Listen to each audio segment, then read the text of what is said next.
Hello दोस्तों, story hub channel में आप सभी का स्वागत है। दोस्तों, एक करोड़पति पति पत्नी अपनी लग्जरी गाड़ी में जा रहे थे। रास्ते में पत्नी की नजर सड़क किनारे फल बेचने वाले पर पड़ी और वह स्तब्ध रह गई। पुरानी यादें उमड़ने लगी। अचानक उसने कहा, गाड़ी रोको। पति चौंक गया, लेकिन वह उसे फल वाले के पास ले गया। नजदीक जाते ही फल वाले ने घबरा कर मुंह फेर लिया। पत्नी की आंखें नम थीं, लेकिन हल्की मुस्कान भी थी। आखिर इन दोनों के बीच क्या रिश्ता था? राखी एक छोटे से गांव में रहती थी, सुंदर, बुद्धिमान, लेकिन गरीब। उसके पिता उसकी शादी को लेकर चिंतित थे। अचानक एक अमीर घर से रिश्ता आया। लड़का करण था, जिसके माता पिता नहीं थे और परिवार को सिर्फ एक संस्कारी बहू चाहिए थी। पिता पहले डर गए, लेकिन जब पता चला कि कोई दहेज नहीं मांगा जाएगा तो उन्होंने रिश्ता मंजूर कर लिया। उन्होंने राखी को बताया, बेटा तुझे किसी चीज की कमी नहीं होगी। लेकिन राखी सोच में पड़ गई। इतना अमीर लड़का और कोई दहेज की मांग भी नहीं, कहीं कुछ गड़बड़ तो नहीं? राखी ने अपने पिता की खुशी देखकर शादी के लिए हाँ कर दी। कुछ ही दिनों में वह करण की दुल्हन बनकर उसके घर आ गई।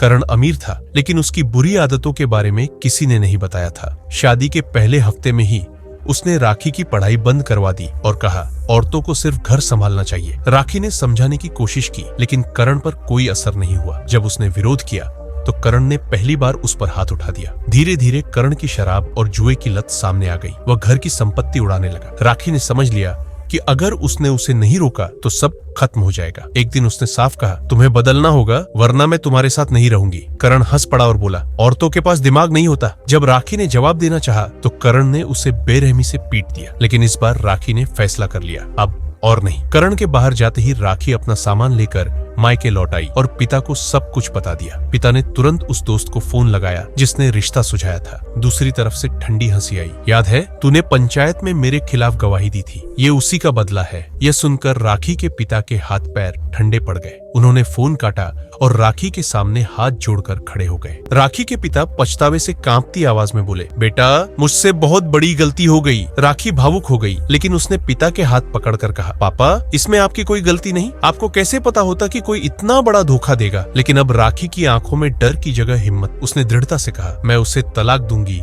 और अपनी जिंदगी खुद संवारूंगी। पिता घबरा गए, लेकिन राखी ने ठान लिया था। उसने करण से एक आखिरी बार बात करने का फैसला किया। शायद वह सुधर जाए। लेकिन करण हंस पड़ा, मुझे कोई फर्क नहीं पड़ता, जाना है तो जाओ। राखी ने उसकी आंखों में देखा और कहा, अब मुझे भी फर्क नहीं पड़ता। कुछ महीनों बाद राखी का तलाक हो गया। कोर्ट के आदेश से करण को गुजारा भत्ता देना पड़ा। पिता ने पैसे बैंक में जमा कर दिए और कहा, बेटा जब भी घर बसाने का मन करे इस्तेमाल कर लेना। लेकिन राखी मुस्कुराई और दृढ़ता से बोली, अब शादी की बात मत कीजिए, मुझे अपनी जिंदगी अपने तरीके से जीनी है। राखी ने मेहनत से पढ़ाई पूरी की और एक कंपनी में नौकरी कर ली। वह दिन रात अपने सपनों को सहेजने में जुट गई। 9 साल बाद वह अपने पैरों पर खड़ी थी। इसी दौरान कंपनी के मालिक का बेटा प्रशांत विदेश से लौटा। पहली बार राखी को देखा तो बस देखता ही रह गया। अब वह अक्सर ऑफिस के चक्कर लगाने लगा, लेकिन नजरें हमेशा राखी को ढूंढती। राखी ने महसूस किया और दूरी बना ली, लेकिन प्रशांत हार मानने वालों में नहीं था। एक दिन उसने राखी को केबिन में बुलाया। राखी थोड़ी घबराई, लेकिन मना नहीं कर सकी। जी सर, आपने मुझे क्यों बुलाया? राखी ने पूछा। प्रशांत ने उसे देखा। कुछ पल चुप रहने के बाद गहरी सांस ली और बोला, राखी जब से मैंने तुम्हें देखा है। अचानक एक ट्रक तेज रफ्तार से उनकी गाड़ी की ओर बढ़ने लगा। प्रशांत ने तुरंत गाड़ी मोड़ने की कोशिश की, लेकिन ट्रक बहुत नजदीक आ चुका था। राखी की चीख निकल गई और अगले ही पल एक जोरदार टक्कर हुई। राखी की आंखें धीरे धीरे खुली। वह अस्पताल में थी, सिर पर पट्टी बंधी थी और हाथों में नली लगी थी। उसने इधर उधर नजरें दौड़ाई तो देखा प्रशांत बेहोश पड़ा था। उसके माथे पर चोट के निशान थे। राखी की आंखों में आंसू आ गए। वह खुद को संभालते हुए उठने की कोशिश करने लगी। तभी डॉक्टर अंदर आए। आपको आराम की जरूरत है,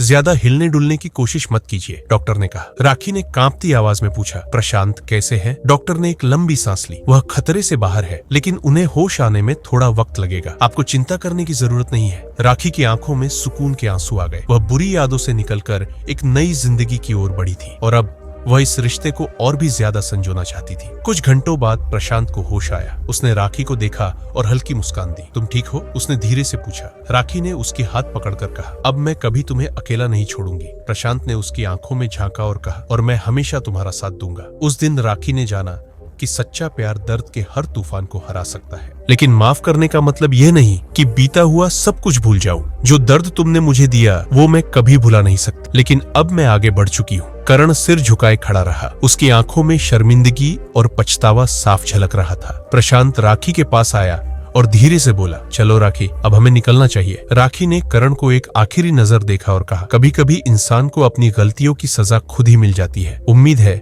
कि अब तुम अपनी बाकी जिंदगी अच्छे इंसान की तरह जियोगे। करण ने सिर हिलाया। राखी ने एक आखिरी बार उसे देखा और फिर प्रशांत के साथ गाड़ी में बैठ गई। गाड़ी आगे बढ़ गई। उसने अपने अतीत को वहीं छोड़ दिया था। राखी ने करण से कहा, अब अपनी जिंदगी संभालो और इसे फिर मत बर्बाद करना। करण सिर झुकाकर रहा, लेकिन तभी राखी ने प्रशांत की ओर देखा और धीमे से कहा, मुझे लगता है कि यह सच में सुधर चुका है। क्या मैं इसकी मदद कर सकती हूँ? प्रशांत ने चौंक कर पूछा, लेकिन इसकी मदद करने की क्या जरूरत है? राखी मुस्कुराई। तलाक के समय करण ने जो पैसे दिए थे मैंने कभी खर्च नहीं किए। अब वे 25 से 26 लाख हो चुके हैं। मैं चाहती हूँ कि इसे लौटा दूं ताकि यह अपनी जिंदगी दोबारा शुरू कर सके। प्रशांत ने राखी की आंखों में देखा और सहमति में सिर हिला दिया। राखी ने करण को एक कागज दिया और कहा, कल सुबह 10 बजे इस पते पर आना, तुम्हारे लिए कुछ रहेगा। अगले दिन करण वहाँ पहुंचा, जहाँ उसे राखी की ओर से एक चेक मिला। उसने मेहनत और ईमानदारी से फिर से जीवन शुरू किया। शराब और गलत संगत से दूर रहा। उसने कभी दोबारा शादी नहीं की क्योंकि उसे लगता था कि राखी के साथ किए गए अन्याय की यही सजा है। उधर राखी प्रशांत और उसके परिवार के साथ खुशहाल जीवन जी रही थी। ये कहानी हमें सिखाती है